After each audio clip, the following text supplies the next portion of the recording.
అందరికీ నమస్కారం. ఈరోజు అంతర్జాతీయ ఉమెన్స్ డే సందర్భంగా ప్రతి ఒక్కరికి ఇంటర్నేషనల్ ఉమెన్స్ కంగ్రాచులేషన్స్. ఈరోజు ప్రతి ఒక్కరు ఈరోజు మహిళలు అందరూ చాలా ఎత్తున ఇక్కడ పాల్గొన్నారు. ఈరోజు మహిళలకు ఒక మంచి శుభదినం అని చెప్పుకోవాలి. ఎందుకంటే అంతర్జాతీయ ఉమెన్స్ డే అంటే ఈరోజు నిజంగా మేము చిన్నప్పటి నుంచి కూడా చాలా కార్యక్రమాల్లో పాల్గొన్నాం. ఈ దినం రోజు ఇప్పుడు మహిళలకు ప్రతి ఒక్కరికి కూడా మంచి అవగాహన, పొలిటికల్గానే కాకుండా సమాజంలో కూడా ఎలా అందరినీ చిన్నపిల్లల్ని కానీ ప్రతి ఒక్కరిని కూడా ముందర ఉన్న వాళ్లకు ఎలా మాట్లాడాలి, ఎలా హెల్పింగ్ నేచర్ వాళ్లకు నేర్పించాలి అన్నది ప్రతి ఒక్క మహిళ ఈ సమాజంలో చాలా డెవలప్ అయింది. ఎందుకంటే ఇప్పుడు మహిళలు రాజకీయంగానే కాక ఆర్థికంగా కూడా ఎదగాలని చెప్పి చాలామంది మహిళలు వాళ్ళ ప్రతిభను ముందుకు తీసుకొస్తున్నారు. ఇప్పుడు ప్రభుత్వాలే కాక సమాజంలో కూడా ప్రతి ఒక్కరూ, ఎందుకంటే చాలామంది అంటారు ఉమెన్స్కి మంచి ప్రాధాన్యత ఇవ్వాలి అని. మగవాళ్ళు కూడా ఈ సమాజంలో చాలా మంచి మనసు ఉన్నవాళ్ళు ఉన్నారు. మగవాళ్ళు కూడా మంచి మనసు ఉన్నవాళ్ళు ఉన్నారు కనుకనే ప్రపంచం ముందుకు కొనసాగుతుంది. ఈరోజు మన ప్రధానమంత్రి వర్యులు గౌరవనీయులు శ్రీ నరేంద్ర మోదీ గారు మహిళల పట్ల ఎంతో మంచి ఆలోచనలతో వాళ్లకు అవకాశాలు ఇస్తున్నారు. మహిళలందరూ కూడా అన్ని కమ్యూనిటీస్కి సంబంధించిన వాళ్ళు, not only Muslims, not only Hindus అని కాకుండా ప్రతి ఒక్కరు కూడా సమాజంలో ఉన్న కమ్యూనిటీస్ అందరూ కూడా అవగాహన సదస్సును నిర్వహించుకొని ప్రతి ఒక్కరిలో కూడా పిల్లలకు మంచి వాళ్ళకు అలవాటు నేర్పించడం కానీ, లేకుంటే సమాజంలో చెడును వాళ్ళకు నెగిటివ్గా చూపించే ఒక పనులకు దూరం పెట్టాలని చెప్పి ప్రతి ఒక్కరిని ప్రభుత్వాలు కూడా కోరుకుంటున్నారు. ఇప్పుడు రీసెంట్గా ఏమంటే మహిళలు ప్రతి ఒక్కరూ రాజకీయ రంగంలో రావాలని ప్రతి ఒక్కరికి ఉంది. ఎందుకంటే రాజకీయాల్లో వచ్చి సమాజ సేవ చేయాలి అని వాళ్ళకు మంచి కోరిక ఉంది. దీనికి మేము అందరం కూడా మహిళలకు ప్రభుత్వాలే కాక సమాజంలో ఉన్న మగవాళ్ళు కూడా, అన్నదమ్ములు ప్రతి ఒక్కరు కూడా వాళ్ళు చాలా సహాయం చేస్తున్నారు. ఈరోజు దినము మహిళా దినోత్సవం సందర్భంగా అందరూ కూడా, మీరు కూడా మహిళలకు మంచిగా సహాయం చేసి మహిళలు రాజకీయ ప్రవేశంలో రావాలనుకున్న వాళ్ళకు కూడా మీరు హెల్ప్ చేసి వాళ్లకు మహిళలు సమాజంలో వాళ్ళ ఇళ్లలో నుంచి బయటికి రావాలంటేనే పొలిటికల్గా నిజంగా చాలా ఇబ్బంది. ఎందుకంటే ఈ ప్రపంచంలో, ఈ జనరేషన్లో, ఈ సమాజంలో అన్ని కుల మతాలకు సంబంధించిన మహిళలు రాజకీయాల్లో వస్తారు. కానీ మైనార్టీ మహిళలు అంటే నిజంగా చాలా ఇబ్బంది రాజకీయాల్లో రావాలంటే. అయినా కూడా మాతృమూర్తులు అన్న తర్వాత ఇళ్లలో పిల్లలకు కానీ భర్తలకు కానీ ఇంట్లో అన్ని పనులు చక్కబెట్టుకొని రాజకీయాల్లో సమాజం కోసము, పార్టీల కోసము పని చేయాలని చెప్పి ఒక మంచి ఉద్దేశాలతో ప్రతి ఒక్కరు కూడా రాజకీయాల్లో రంగప్రవేశం చేస్తున్నారు. వాళ్ళ ఆశయాలకు అనుగుణంగానే ప్రభుత్వాలు కూడా మంచి అవకాశాలు కల్పించాలి. ప్రతి ఒక్కరు కూడా అప్పుడు మహిళా మూర్తులు, అన్ని వయసున్న వాళ్ళు కూడా రాజకీయాల్లో పార్టీల కోసం పనిచేస్తున్నారు. ఏమంటే ఇప్పుడు ప్రభుత్వాలు, గౌరవ ప్రధానమంత్రి వర్యులు మహిళా రిజర్వేషన్ తీసుకొస్తున్నారు. ఇప్పటి నుంచో అనుకుంటున్నాం కానీ రిజర్వేషన్ అనేది ఇంకా ఫుల్ఫిల్ కాలేదు. బట్ తప్పనిసరిగా మహిళా రిజర్వేషన్ ఫుల్ఫిల్ అవుతుంది. అందరూ మహిళలు అంటే ఎంపీటీసీ, జెడ్పీటీసీ, సర్పంచ్లే కాక ఎమ్మెల్యే, ఎంపీలుగా కూడా వాళ్ళు కంటెస్ట్ చేయడానికి మంచి అవకాశాలు కూడా వస్తాయి. మహిళలు కూడా ధైర్యం చేసి ముందుకు రావాలి. ఎందుకంటే ఆకాశంలో సగము, భూమిలో సగము, ఆత్మలో సగం అని ప్రతి ఒక్క మహిళ లేకుంటే సృష్టి లేదు. కాబట్టి మహిళలకు అందరూ గౌరవించాలి.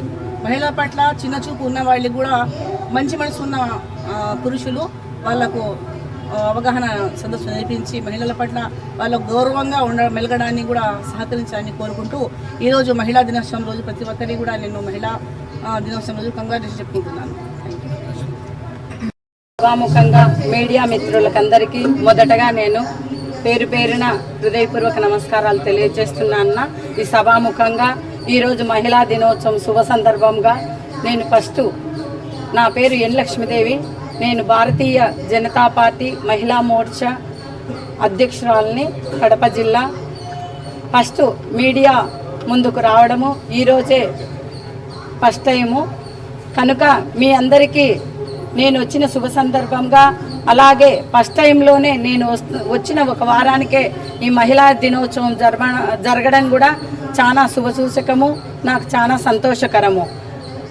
ఈరోజు మహిళా దినోత్సవం శుభ సందర్భంగా నేను తెలియజేసేది ఏంటంటే, మహిళలకు 33 రిజర్వేషన్ అయితే ఓకే, కానీ మహిళల మీద అత్యాచారాలు, చిన్నపిల్లల మీద అత్యాచారాలు ఈ సభాముఖంగా నేను చాలా బాధపడుతూ తెలియజేస్తున్నాను.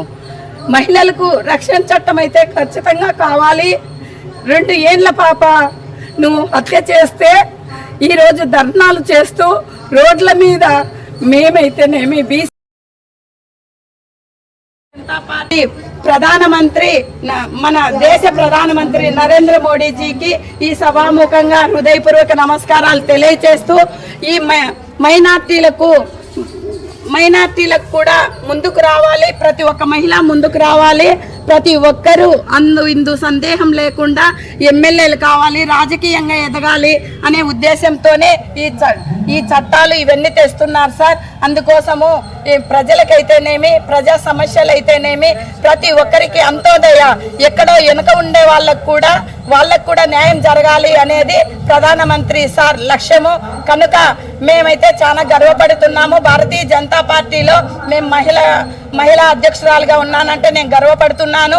ఈ సభాముఖంగా మేము ప్రధానమంత్రి గారికి, అలాగే ఎన్డీఏ కూటమి తరఫున నారా చంద్రబాబు నాయుడు గారికి, ప్రతి ఒక్కరికి మేము హృదయపూర్వక నమస్కారాలు తెలియజేస్తున్నాను సార్. భారత్ మాతాకి జై. ఇవాళ అంతర్జాతీయ మహిళా దినోత్సవము యాక్చువల్గా రేపు, కానీ ఇవాళ ముందస్తుగా జరుపుకుంటున్నాము. పివిఎన్ మాధవ్ గారు రాష్ట్ర అధ్యక్షులు ఆదేశాల మేరకు ప్రతి జిల్లా హెడ్ క్వార్టర్లో జరగాలని నిర్ణయించడం జరిగింది. అందులోనూ ప్రతి మహిళ ఆరోగ్యంగా ఉంటే కుటుంబం బాగుంటుంది, కుటుంబం బాగుంటే దేశం బాగుపడుతుంది అనే కాన్సెప్ట్ని తీసుకొని మేమందరికీ ఆయుర్వేదిక్ సంబంధించింది మరకు హెల్త్ గురించి అవగాహన సదస్సు ఏర్పాటు చేసినాము. కడప జిల్లాలో ఐఎంఏ హాల్లో అందరినీ డ్వాక్రా మహిళల దగ్గర నుంచి కాలేజ్ పిల్లల దగ్గర నుంచి అందరికీ అవగాహన తీసుకురావడం కోసం ఈరోజు ఐఎంఏ హాల్లో జరుపుకుంటున్నాము. ప్రతి ఒక్కరూ తెలుసుకోవాల్సింది ఏమంటే, ఇప్పుడు ప్రధానమంత్రి మోడీ గారు మనకి మహిళల ఆరోగ్యము, సాధికారిత అండ్ స్వాభిమానం ఆ 3 కాన్సెప్ట్ల మీద మహిళ అనే ఆవిడ ఎంత గొప్పగా, ఎంత ఆరోగ్యంగా ఉంటుందో అంత గొప్పగా దేశం బాగుంటుందనే కాన్సెప్ట్ని మేము అందరికీ అవగాహన చేయడం కోసమే ఈరోజు అంతర్జాతీయ మహిళా దినోత్సవం జరుపుకుంటున్నాము. ఈ అవకాశం ఇచ్చిన అందరికీ ధన్యవాదాలు. పథకం తీసుకొస్తూ ఉంది. Last time Lakhpat Didi scheme అనే స్కీమ్ తీసుకొచ్చారు. ఈసారి సర్వైకల్ క్యాన్సర్ రాకుండా వాళ్ళ బాలికలకు అండర్ 14 ఇయర్స్ వాళ్ళకి సర్వైకల్ క్యాన్సర్ రాకుండా హెచ్పివి వ్యాక్సిన్ ఫ్రీగా వేస్తున్నారు. ఈ మహిళా అంతర్జాతీయ దినోత్సవం సందర్భంగా అందరికీ ఫ్రీ వ్యాక్సిన్. మీకు తెలుసు క్యాన్సర్ బారిన పడి ఎంతమంది అతలాకుతలమవుతున్నారో.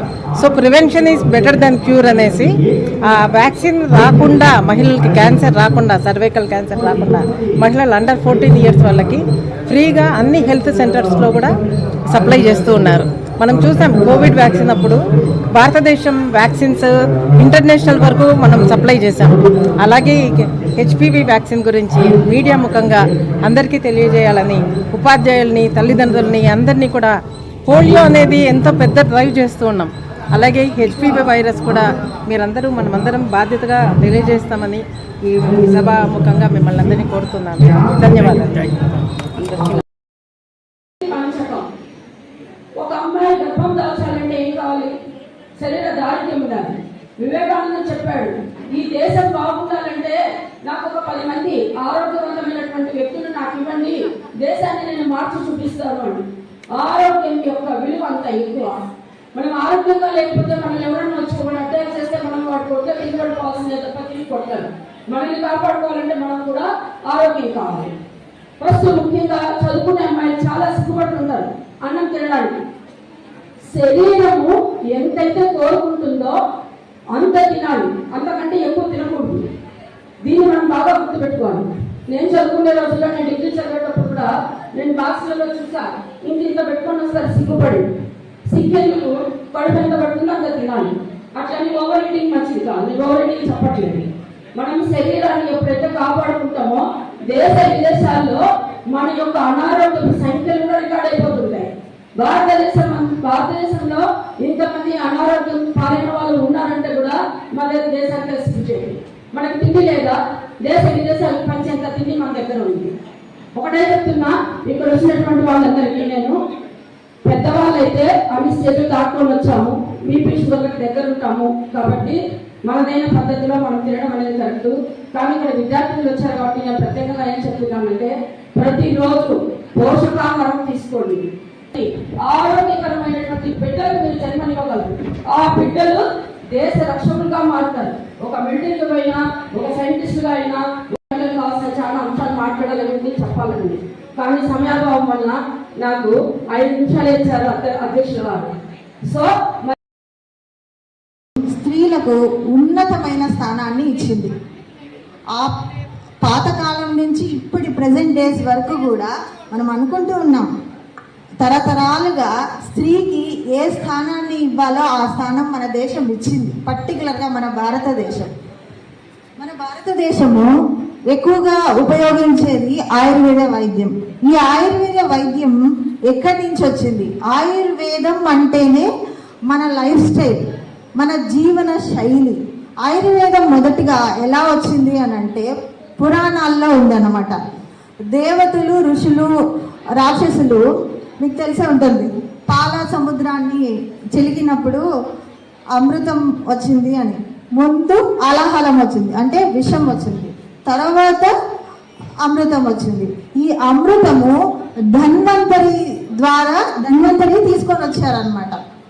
ఆ ధన్వంతరితో పాటు ఈ అమృతము, ఆయుర్వేదం కూడా వచ్చింది. అంటే ఆయుర్వేదము దేవతల నుంచి భూమికి రాబడింది అని అర్థం.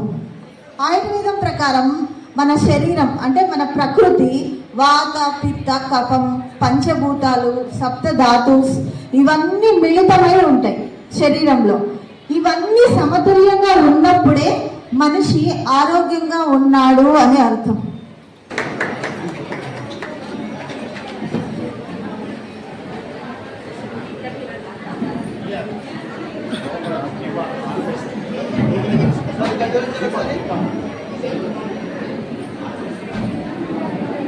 భార్యాభర్తలు ఇద్దరు కలిసి ఉండాలి.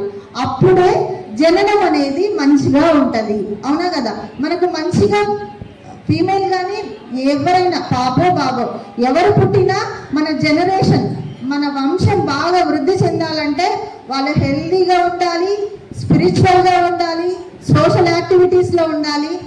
అంత మంచి పిల్లలు పుట్టాలి అని అంటే ఇలాంటి సంస్కారాలన్నీ జరగాలి. నెక్స్ట్, గర్భం దాల్చిన తర్వాత మనం శ్రీమంతము, కొన్ని కార్యక్రమాలు చేస్తాం. అవునా? ఎందుకు చేస్తారు శ్రీమంతము? మనలో ఉన్న నెగిటివ్ యాక్టివిటీస్ అన్నీ పోవాలి, తల్లికి బిడ్డకి క్షేమంగా ఉండాలి. అంటే నెగిటివ్ యాక్టివిటీస్ అంటే కొంతమందికి మదర్లో కొన్ని కోపం ఉండొచ్చు, ఎవరి మీదైనా ద్వేషం ఉండొచ్చు, లేదు ఆమె నచ్చని ప్రదేశంలో ఉండొచ్చు. ఇలాంటి వాటిని అన్నింటినీ తెలుసుకొని కొంతమంది అంటారు, కడుపుతో ఉంది అంటే అమ్మ నీకేమన్నా తినాలనిపిస్తుందా, నీకు కావాల్సింది ఏదైనా చేసి పెట్టాలా అని ఇంట్లో పెద్దవాళ్ళు అడుగుతారు. అవునా? 3 నెలల తర్వాత అమ్మవారింటికి వెళ్తారు. ఎందుకు? అమ్మ వాళ్ళ ఇంట్లో అయితే తను హ్యాపీగా ఉంటుంది, తనకి కావాల్సింది తను అడిగి చేయించుకోగలదు అని ఈ ఆచారాన్ని పెట్టారన్నమాట. ఫస్ట్ బర్త్ ఖచ్చితంగా అమ్మ వాళ్ళ ఇంట్లోనే చేసుకోవాలనే ఉంటుంది. అవునా? పెద్దవాళ్ళు ఇక్కడ చాలా మంది ఉన్నారు, అందరికీ తెలుసు. అవునా? అది ఎందుకు ఈ సంస్కారాన్ని పెట్టారు అంటే తల్లి ఆరోగ్యంగా ఉండాలి. తల్లి ఆరోగ్యంగా ఉంటే పుట్టబోయే బిడ్డ కూడా ఆరోగ్యంగా ఉంటుంది. అంటే నెక్స్ట్ వచ్చేసి ప్రతి నెల తనకి ఎటువంటి ఆహారాన్ని ఇవ్వాలి, బాగా తొందరగా జీర్ణమయ్యే ఆహారం. ఘృతం మనకి ఆవు నెయ్యితో చేసిన పదార్థాలు, అంటే పొంగలి ఎక్కువ పెడతారు. తర్వాత తొందరగా భోజనం తినేసేయాలి అంటారు. నైట్లే ఇప్పుడు 10 అయితే కానీ తినరు కొంతమంది. అలా కాకుండా తొందరగా పెట్టేయండి. పెద్దవాళ్ళు ఉంటే చెప్తారు ఖచ్చితంగా, నేను వాళ్ళు చెప్పేది మనకు నసలాగా అనిపిస్తుంది, ఏది ముసలాం ఇలా చెప్తుంది మనకి అని. కానీ అది చాలా కరెక్ట్. వాళ్ళకు ప్రతి దానికి ఒక సైంటిఫిక్ రీజన్ ఉంటుంది. ఖచ్చితంగా ఒక సంస్కారం, ఒక పద్ధతి మన పెద్దవాళ్ళు మనకు పెట్టారు అని అంటే అది ఖచ్చితంగా మన జీవన శైలికి, మన ఫ్యూచర్ టెన్స్ బాగుండాలనే పెట్టినారు. అది ఏ సంస్కృతిలో లేదు, మన భారతీయ సంస్కృతిలో మాత్రమే ఉంది. ఇప్పుడు మన భారతీయులను చూసి పక్క దేశాలు మనల్ని ఫాలో అవుతున్నారు. ప్రతి ఒక్కరూ తప్పనిసరిగా యూట్యూబ్లోకి వెళ్ళి కడప వార్తను లైక్ చేయండి, సబ్స్క్రైబ్ చేయండి. ఇట్లు మీ జి రమణయ్య, ఎడిటర్, కడప వార్త.